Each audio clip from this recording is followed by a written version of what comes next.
ยวันเพื่อลูกนั้นมีความสุขทั้งทุกแม่ก็จะทนทำทุกอย่างที่ลูกต้องการอาจจะท้อได้บางเวลา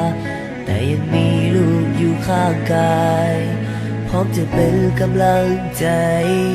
บ่หวั่นไหวต่อสิ่งใด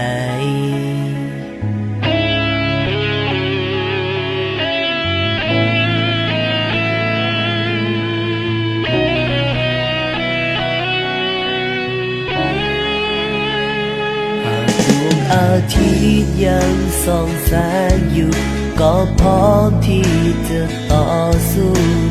ยังมีลมหายใจลูกจะอยู่เคียงข้างเสมอดังนกน้อยที่เริ่มบินมีแม่นั้นบินข้างกายบินลอยขึ้นไปสู่กลางเวหาหวังสิ่งตอบแทนขอเพียงลูกนั้นเป็นคนดีเท่านี้แม่นั้นสุขใจบอกมีคำอธิบายพาคุณแม่นั้นเป็นใหญ่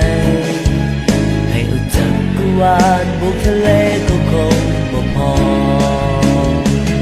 บ่อาจจะลืมพาคุณที่เลี้ยงลูกมาจนใหญ่โตสั่งสอนให้เป็นคนดีลูกขอกับโลกตั้งแม่บ่ได้คิดอ้างกตัญญูผู้บุญคุณแม่นั้นเหนือกว่าสิ่งใด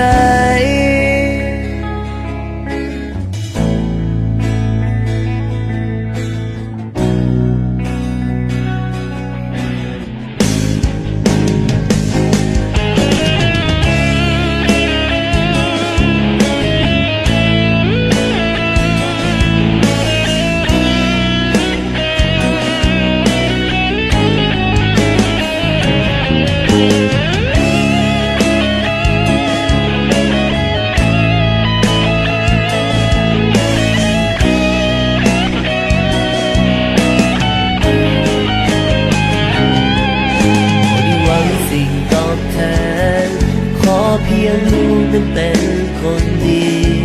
เท่านี้แม่นั้นสุขใจบอกมีคำอธิบาย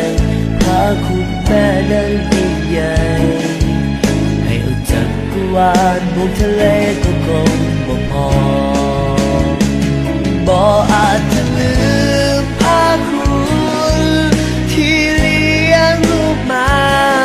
จนใหญ่โตสั่งสอนให้เป็นคนดีลูกขอกับโลกตั้งแม่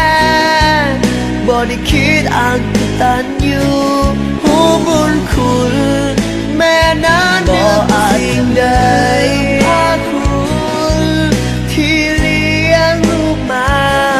จนใหญ่โตสั่งสอนให้เป็นคนดีลูกขอกับโลกตั้งแม่บ่ได้คิดอ้างกตัญญู